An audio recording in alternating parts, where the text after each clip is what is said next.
Good afternoon, everyone. My name is Mohamed Jallo. I'm not sure if anyone has asked this question before, so forgive me if I repeat someone else's question. I think the Sierra Leone government right now is going to have to multitask. By that, I mean it's going to have to tackle the expanding Ebola problem and at the same time quickly learn lessons to make sure it doesn't happen again. And in that light, I would like to ask if the government has initiated any efforts to find out who, what, or how this Ebola scourge came into Sierra Leone.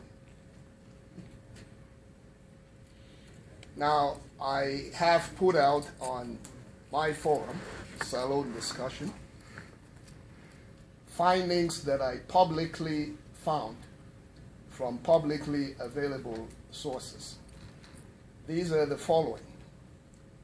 In 2007, a U.S. university, Tulane, started research in Sierra Leone at the Kenema district through an entity called the Mano River Union Research or something like that. Now, in 2014, so we know that the Tulane Research Project was funded in 2007 through a grant from the NIH. I may be mistaken on that, but they had funding from some U.S. government agency. It was about 3.9, maybe it was several $7 million. I can check that. And 7 years later, this research was concentrated in the Mano River Union states of Sierra Leone, Liberia, and Guinea. The research involved testing the first ever kits that had been designed by a pharmaceutical company, which will remain unnamed, to find out if someone is infected with hemorrhagic diseases, including Lassa fever and Ebola. It is a very strange coincidence that 7 years later, it was in those same three countries, for the first time in the history of Sierra Leone, that Ebola showed up. In, I believe it was 2 months, it was within the last 2 months, the Sierra Leone government suspended all testing at the Tulane University Research Facility in Kenema. I am not sure if an explanation was given, but I would like to invite His Excellency to weigh in, or anyone else here, as to why that was done. And just 2 days ago, the United States government stopped all future funding for that Tulane University research project. The official explanation given was shielded by privacy rules. According to Reuters, the funding was suspended because of so-called technical deficiencies in the application. So, to me, all of those facts, and they are established facts, suggest that if the Sierra Leone government is serious about avoiding a future outbreak of Ebola, they have to answer the following questions. There are 3 of them. Number one, the Ebola outbreak in the same 3 countries where the Tulane University Research has been going on for the past 7 years have anything to do with the activities of the Tulane Research Facility? Number 2, did the decision by the Sierra Leone government to shut down, in effect, all testing by the research facility run by Tulane have anything to do with the Ebola outbreak and the activities of Tulane there? If so, what is the nature of those activities? What is their extent? And what is the timing? Lastly, did the United States, or rather, does the United States decision recently to close funding for the same research project have anything to do with the Ebola outbreak in Sierra Leone and the activities from that research institute? If so, what is the nature of those activities? What is their extent? And what is their time? Finally, is the Sierra Leone government going to start an investigation even as it simultaneously fights this scourge? Thank you. I have been, as you can see, Mom J, I've been like shaking my chair. I've been really hoping for an opportunity for somebody to ask that question in a public forum and be given an opportunity to respond to it. Because quite frankly, you are opinion makers. Everybody believes everything that you say because you are from the West and you're very highly educated people. And so it's very, very important that everything that you say is really well thought out, is factual, it's correct, and it is really researched. I say this because honestly for the past few days I've been boiling inside when I hear these comments. The background to this is Lassa fever is endemic in Sierra Leone, Liberia, in Guinea and Nigeria. And when Lassa fever is transmitted from rodents to humans, and we didn't understand this at all.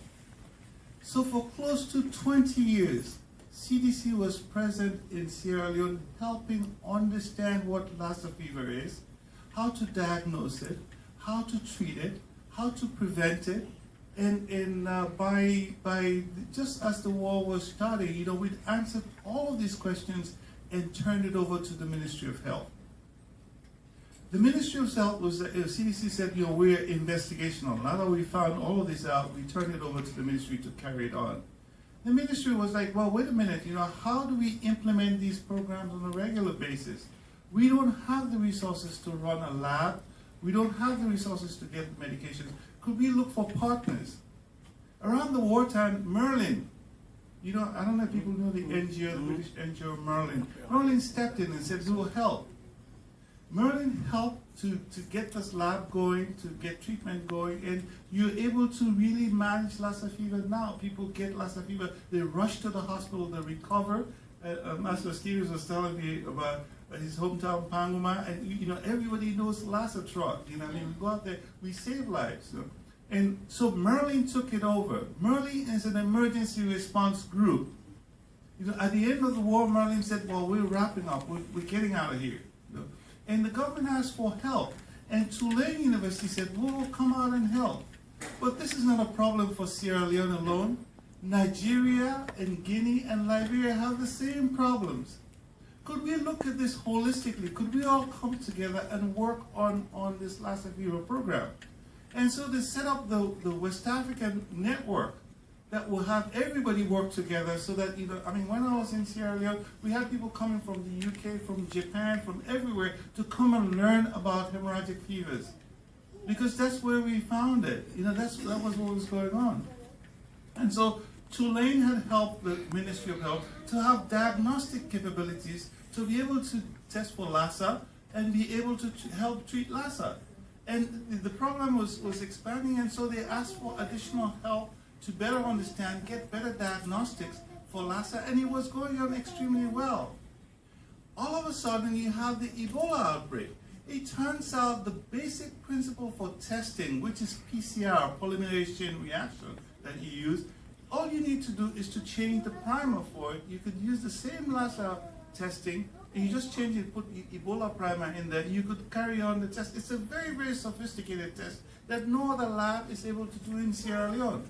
And so the Tulane people were like, well, we're doing this for Lassa, we could help out. No, why don't we use, if you get us the right reagents, we could do tests for Lassa, for Ebola for you. So they were on the ground, they had capabilities, they had wherewithal, and so they stepped in to help. You know, Metabiota is another group that was in the same facility that was looking at how do you work with these samples that they have historically stored. You know, if you come in with malaria, they take a blood sample from you. Or you come in for hepatitis, they take a blood sample for you. Usually they don't use all of the blood. You have residual blood that stayed and you store it. You know, I mean, when you want to improve your assays, you go back to those blood samples and see how you could improve the assays there, how you could improve the diagnostics there. So these samples are there from ages, from the 80s. You know, you have all these samples there. So Metabiota said, well, could we work with you and see if we could refine and improve some of our tests using your samples out there? So they were working extremely well. Now, here is the kicker. Why are they asking Tulane to shut down? They're not asking Tulane to shut down. They're asking Tulane to stop testing for Ebola now. You know why? Tulane had a regular PCR assay.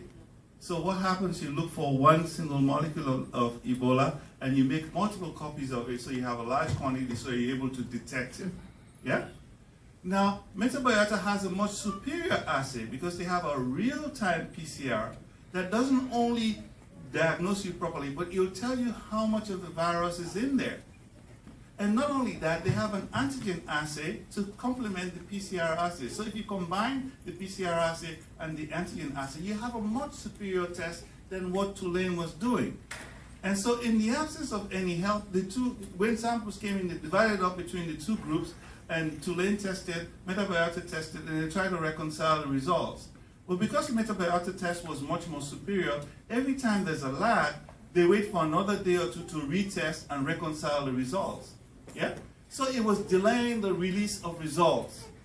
One of my tasks in there was to go and better understand what was going on. And my recommendation to the ministry was, why do you have a Tulane test going and the Metabiota test going when the Metabiota test is superior, is much more reliable, it's having a double layered test, and the Tulane test is good, is doing well, but it's not adding value to what the other superior test is doing because it's more quantitative rather than just qualitative. The Tulane test is saying it's yes or no. The other test is saying yes or no, but if it's yes, it'll tell you how much of it is there. So my recommendation was stop this other thing because it's a waste of time. Use the other assay that's a lot more reliable. And so the government put out a statement that we would like Tulane to stop this test. And all of a sudden, the social media just goes berserk. You know, they're doing something fishy in there, they're doing something dangerous in there. And when it's coming from a group like this, I mean, Mom, you know, we all went to the school together. We respect you, and you're a loud voice and a respectable voice. But it's really important that if we put that kind of information where people are desperate, where people are looking for any excuse. Right now, we're trying to convince people that Ebola is real. We're trying to convince people that if you're sick, if you go to hospital, you'll get care. You know, if you start putting out the stories that, oh, there's some biowarfare, you're distracting from the key issue that we're dealing with right now. So I know you can't brush it away and just ignore it. We'll come back to it when the whole thing is over, when we've stopped the transmission, everybody is fine. We'll go back and have an inquest, an inquiry, and find out what the issues are. And I swear to God, it'll be important to do that, so we'll get rid of all Okay, this. Austin, I appreciate that. Can I have a minute to respond? So, please, let me comment. Dr. Austin Thomas. It's okay, sir. It's okay, sir.